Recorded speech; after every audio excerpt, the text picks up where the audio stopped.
Today on Public Eye News, Michigan State Police is launching a campaign to protect children from online predators. But first, the Michigan Department of Transportation begins a new road repair project in Schoolcraft County. Coming up, Bianca Kroll will have your weather forecast, where we'll take a look at conditions for the next few days. Later, Luke Ninnel will bring you today's sports breakdown. I'm Dylan Dubé. And I'm Kieran Healy. This is Public Eye News.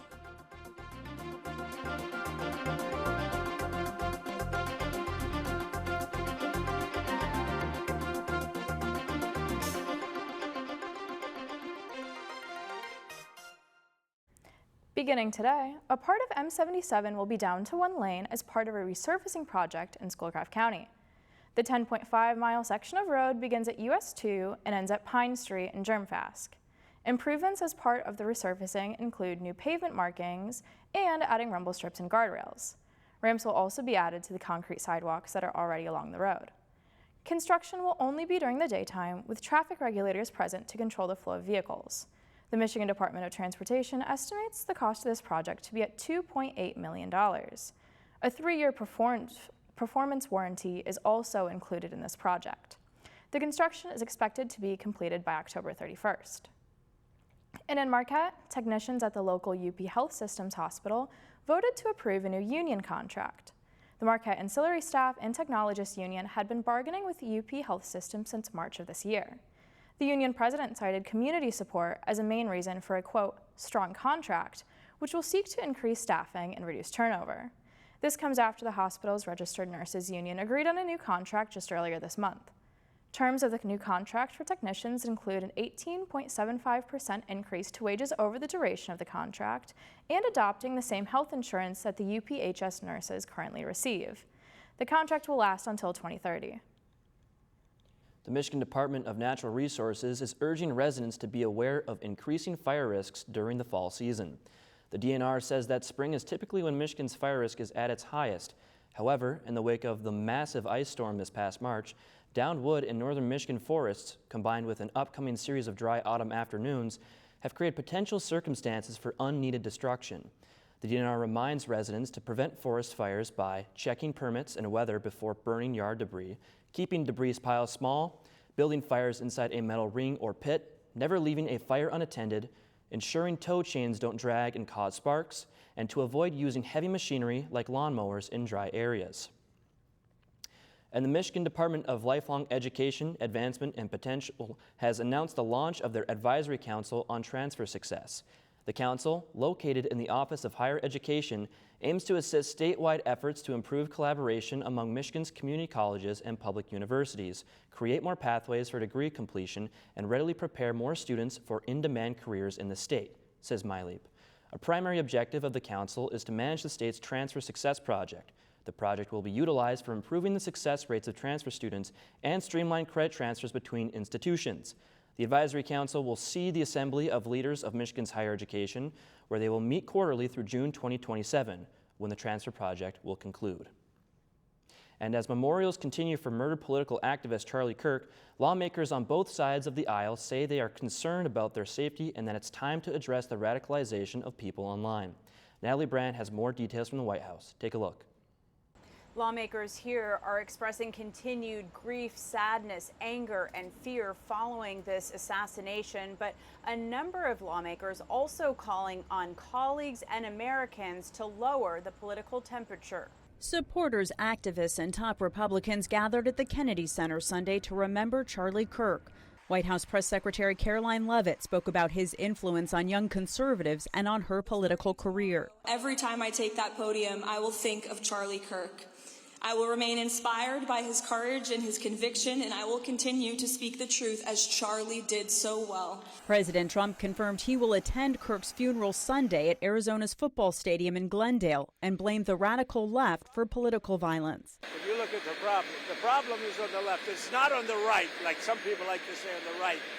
The problem we have is on the left. But House Speaker Mike Johnson called on elected leaders to turn down the rhetoric. There are some deranged people in society.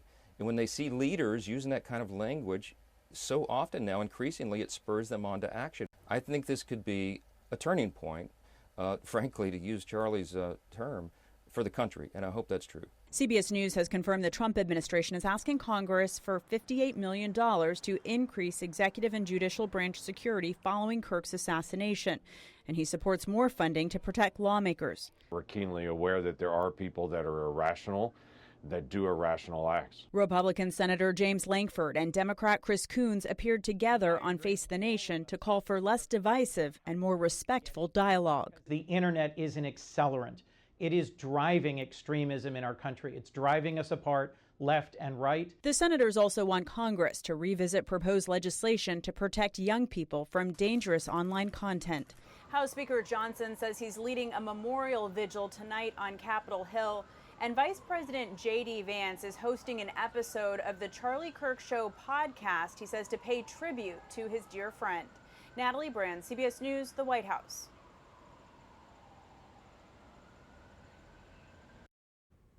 Now don't touch that dial. Bianca Cole will be right back with your weather report after this break. When environmental catastrophe shocks a Siberian community, an unlikely hero spreads the word.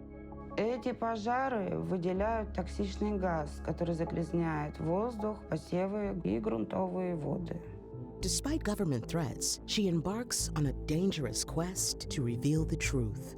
Я, конечно, не знаю, что со мной произойдет. Black Snow on POV. Monday night at 10 on WNMU TV. And welcome back to Public Eye News. I'm Bianca Kroll, and here's our weather forecast for today. Looking at the campus cam behind me here on campus, it's really beautiful, really sunny outside. We're not really seeing any clouds in the sky, and I'm hoping to see these same conditions continue on into the week. Now, if we take a look at the map of the Upper Peninsula here, it's pretty sunny across the whole peninsula. We'll start off in Houghton. It is 81 degrees, Ironwood 82, Iron Mountain 81, and down in Menominee 79. Moving over to the other side of the map here, in Escanaba, it is 72, Manistee 71, Sault Ste. Marie 73, and back here in beautiful Marquette, we're going to see 80 degrees. Looking further into those current conditions, our winds are north 9 miles per hour, and our barometric pressure is 30.17 inches and falling. And looking into tonight's conditions, we're going to see clear skies with a low of 61, winds south at 11 miles per hour, and our moon phase is a waning crescent. And looking into tomorrow's forecast, we're going to see even more of that beautiful sunshine with a high of 82, a low of 65, and the winds south-southwest at 10 miles per hour. And looking ahead into the week, Wednesday, we're going to see a high of 75 with some partly cloudy skies and a low of 57. Thursday, a high of 62 with some rain and a low of 55. And Friday, also a high of 62 with some partly cloudy skies and a low of 56. That's all I have for the weather. Now back to the desk. Thank you, Bianca. Hopefully we all can get outside, enjoy the last little bits of sunshine and warm weather at the end of summer here. Moving on to our statewide news.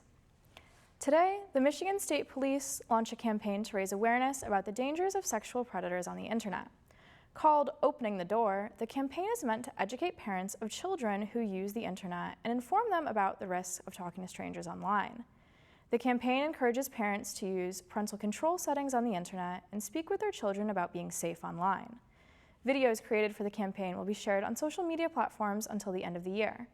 The Michigan State Police also ask parents to report any unusual online activity they see or hear about. Child exploitation or abuse can be reported online or over the phone at cybertipline.org. The Michigan Board of Education has passed a resolution encouraging K-5 educators to complete literacy training. This recommendation to the legislature to require training comes as 2025 test results show that only 42.4% of fourth grade students in Michigan are proficient in reading. The state legislature previously invested in a professional development program for literacy training, but it is not currently required for educators. Another part of the resolution is making free books available for elementary school students to promote at-home reading.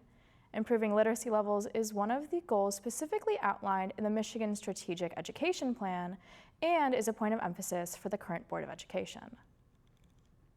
Doctors told a Minnesota family that their 4-year-old won't make it to her teens. But despite the diagnosis, the family says they're not giving up. Brett Leone shows us how they're fighting not only for their daughter's life, but also the lives of other kids just like her. Go get it, honey. These are moments the Bourne family wishes they could bottle up. Together as a family of 4. It's been a really, really difficult year. In March, doctors introduced Dan and Stephanie to a diagnosis they never heard of. We knew it was bad. You could just see it in the doctor's eyes. CLN2 Batten disease, a rare, progressive, and terminal neurodegenerative disorder that has no cure. Never thought that our world would come crashing down with a diagnosis. At least, not yet. We can't accept this. We can't live with this. There has to be another option, and we're going to go find it. The Bournes decided they wouldn't wait for hope. They'd create it. The first nights after the diagnosis, there was just this beautiful pink sky. Helen's always loved pink. She would point at it. I remember Steph, one of the first nights, said that's a sign from God that he's going to take care of Helen. With Helen's Pink Sky Foundation, they've raised $1 million for Batten research, a momentum they plan to keep climbing. I think we're challenging things in certain ways that people haven't seen before, that we're going to get a different outcome, and I will think nothing less than us finding a cure. We're fighting every day for Helen, and we're going to continue to fight for Helen. We can't accept anything else. A family rewriting what's possible and a hope worth fighting for. Barrett Leone, CBS News. After this short break, Luke Neal will be back with your sports breakdown. On After Action. When a family loses a military member during service, they become known as a Gold Star family. It's a designation no one wishes to receive.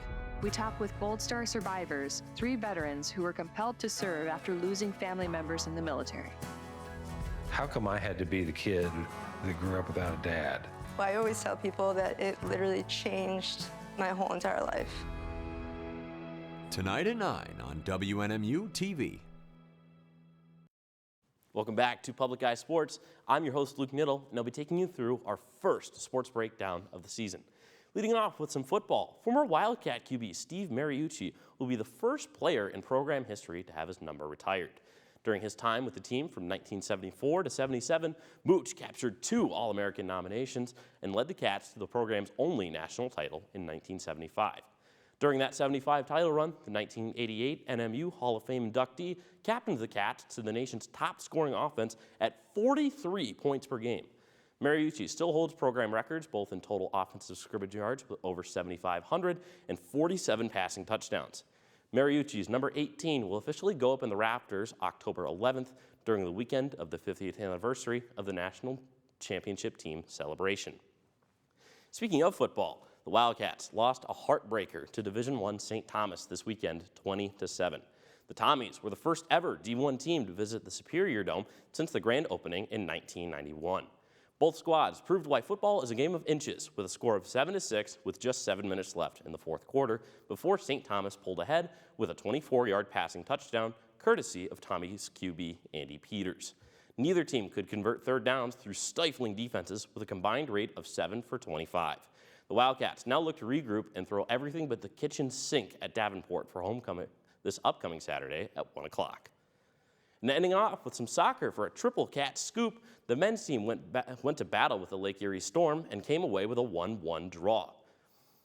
Toon van Ganswinkel snagged his second score of the season with a beautiful assist from Davion Gums to put Northern ahead 30 minutes into the contest. Even through a stifling Wildcat defense that only gave up 2 shots through 84 minutes of action, Benjamin Larita managed to send one past Asaph Crystal to knot the matchup and give the Storm a perfect 4 for 4 on ties this season. NMU will return to kick off GLIAC play against Parkside this Friday at noon.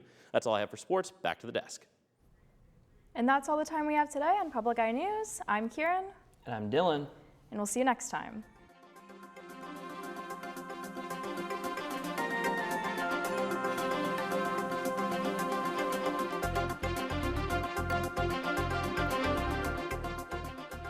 The preceding program was produced by WNMU TV, Northern Michigan University Public Television, in studios located in Elizabeth and Edgar Hardin Hall.